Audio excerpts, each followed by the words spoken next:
Oke. Assalamualaikum warahmatullahi wabarakatuh.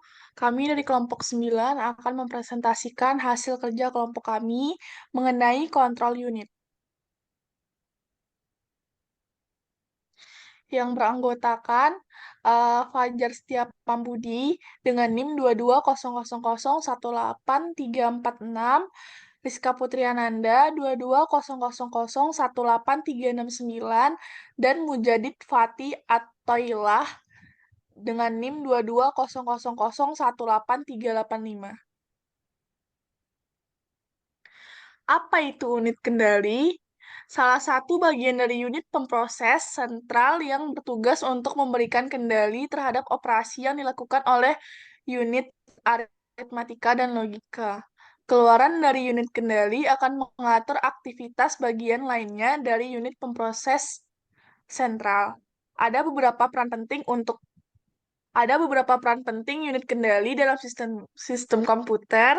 Yang pertama yaitu mengendalikan eksekusi instruksi, yang kedua pengatur aliran data, yang ketiga mengkoordinasikan komponen, yang keempat pengendali aliran program, yang kelima pengenalan dan penyimpanan instruksi. Unit kendali logika atau Control Logic Unit CLU atau unit kendali logika bertugas untuk mengatur seluruh aktivitas perangkat keras di dalam komputer. CLU juga bertugas dalam satu, memfetch suatu instruksi dari memori, dua, memberi kode pada instruksi untuk menentukan operasi mana yang akan dilaksanakan, tiga, menentukan sumber dan tujuan data di dalam perpindahan data, empat, mengeksekusi operasi yang dilakukan. Fungsi unit kendali yang pertama mengendalikan eksekusi instruksi. Unit kendali mengendalikan urutan eksekusi instruksi dalam prosesor. Ia memastikan instruksi dieksekusi dengan benar dan pada waktu yang tepat. Kedua, mengatur aliran data dan instruksi dalam prosesor. Unit kendali mengatur aliran data dalam prosesor. Ia mengontrol transfer data antara register dan unit eksekusi. Tiga, mengkoordinasikan kerja bagian-bagian penting dalam prosesor. Unit kendali memastikan bahwa setiap komponen bekerja secara sinkron dan sesuai dengan urutan yang benar. Ia mengendalikan aliran data antara komponen-komponen tersebut, memastikan instruksi dieksekusi dengan benar, dan mengarahkan eksekusi ke instruksi berikutnya. Dengan melakukan pengordinasian ini, unit kendali memastikan bahwa prosesor dapat menjalankan instruksi dengan efisien dan akurat.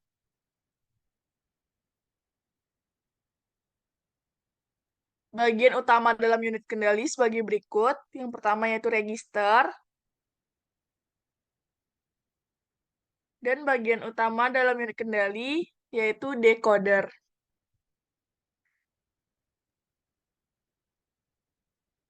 Dan bagian utama dalam unit kendali yaitu counter program.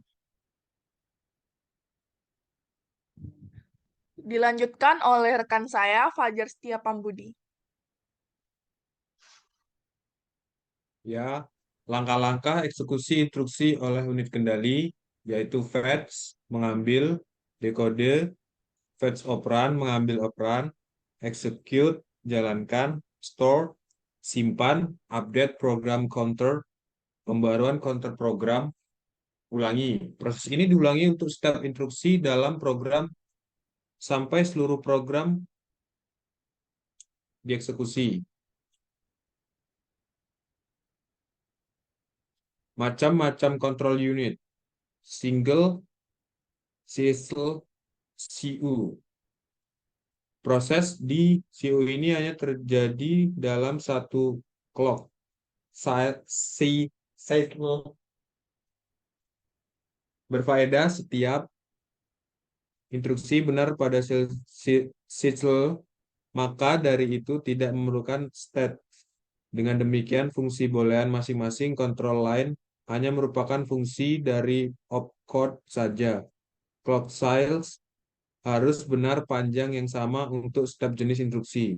Benar dua proses pada kontrol ini, yaitu proses mendekode opcode untuk mengelompokkannya menjadi 4 jenis instruksi, yaitu di gerbang AND dan pemberian sinyal kontrol berdasarkan jenis instruksinya, yaitu gerbang OR.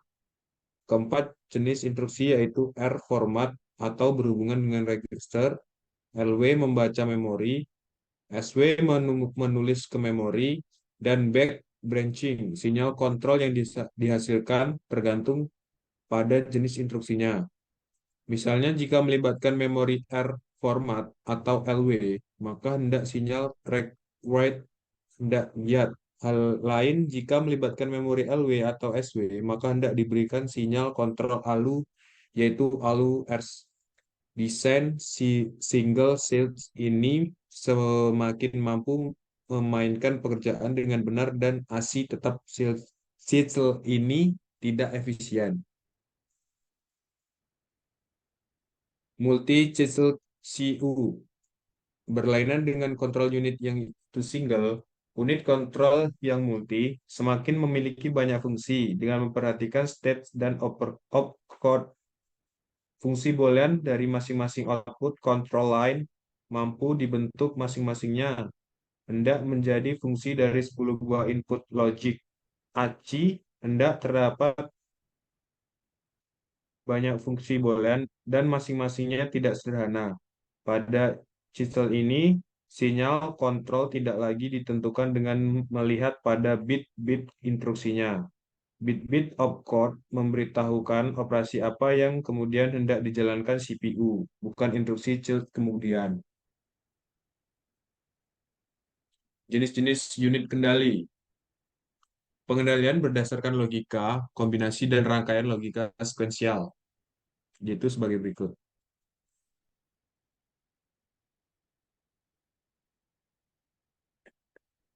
Unit kendali mikroprogram atau mikroprogram control. Pengendalian berbasis mikroprogram, yaitu sebagai gambar berikut.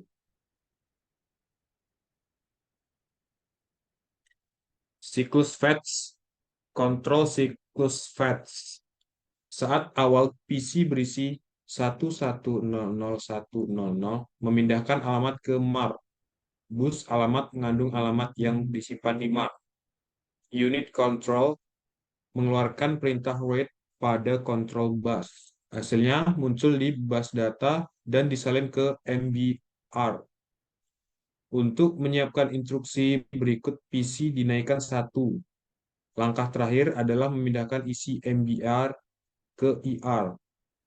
Dengan demikian, siklus fetch sederhana sebenarnya terdiri atas 3 langkah dan 4 operasi mikro. Secara simbolik dapat ditulis sebagai berikut.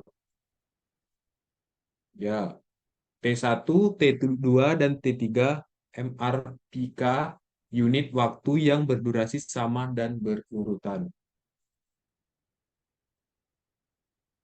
Urutan event siklus fetch, yaitu sebagai gambar berikut.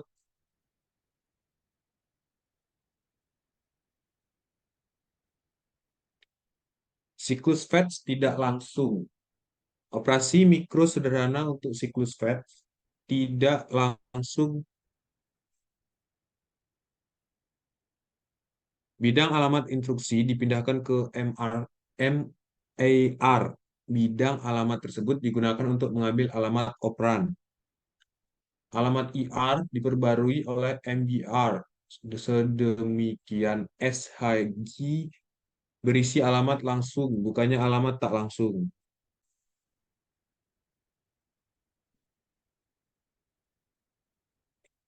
Siklus interupsi diakhiri siklus eksekusi akan terjadi pengujian apakah ada interupsi. Bila ada interupsi, maka terjadilah siklus interupsi. Contoh peran mikro siklus interupsi sederhana, yaitu sebagai berikut. Isi PC ditransfer ke MBR, MAR kemudian dimuati oleh alamat isi PC yang akan disimpan. PC akan dimuati awal rutin pengelolaan interupsi, menyimpan MBR yang berisi isi PC yang lama ke dalam memori. Ya, kami akan melanjutkan eh,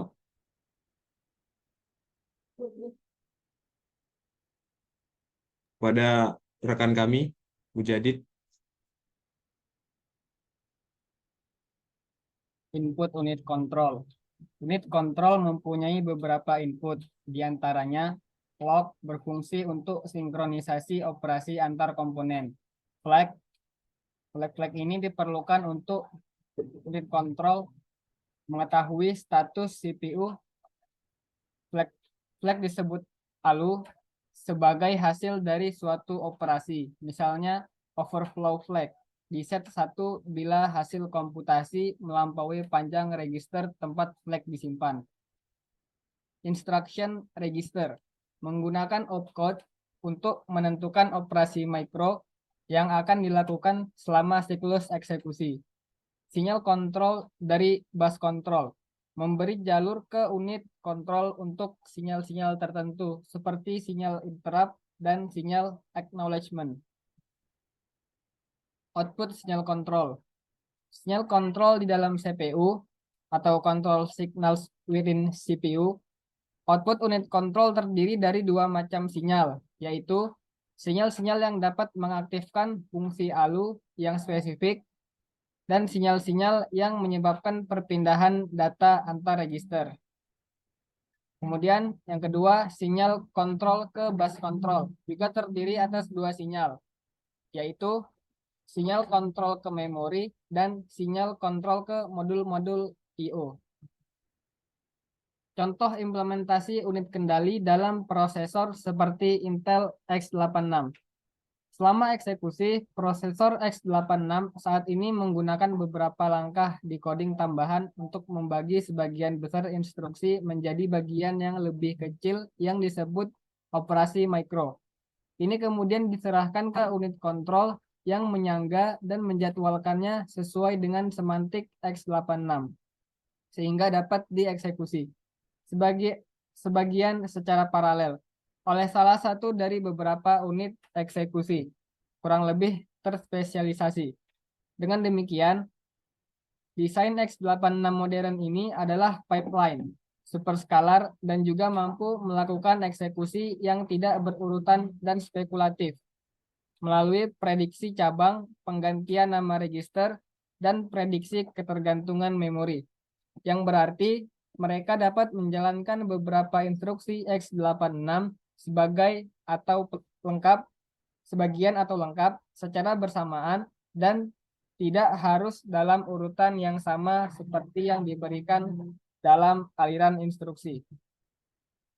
Beberapa penekanan pada pentingnya unit kendali. Yaitu pengendali utama, eksekusi instruksi, pengambilan keputusan, sinkronisasi dan timing, dan pengolahan paralel. Secara keseluruhan, unit kendali merupakan komponen yang vital dalam sistem komputer. Ini mengordinasikan operasi dan memastikan bahwa instruksi dieksekusi dengan benar. Tanpa unit kendali, sistem komputer tidak akan dapat berfungsi dengan baik dan menjalankan program dengan efisiensi tinggi. Sekian presentasi dari kelompok kami. Jika ada yang ingin bertanya, dipersilahkan untuk bertanya pada WA Group. Sekian, saya akhiri. Assalamualaikum warahmatullahi wabarakatuh.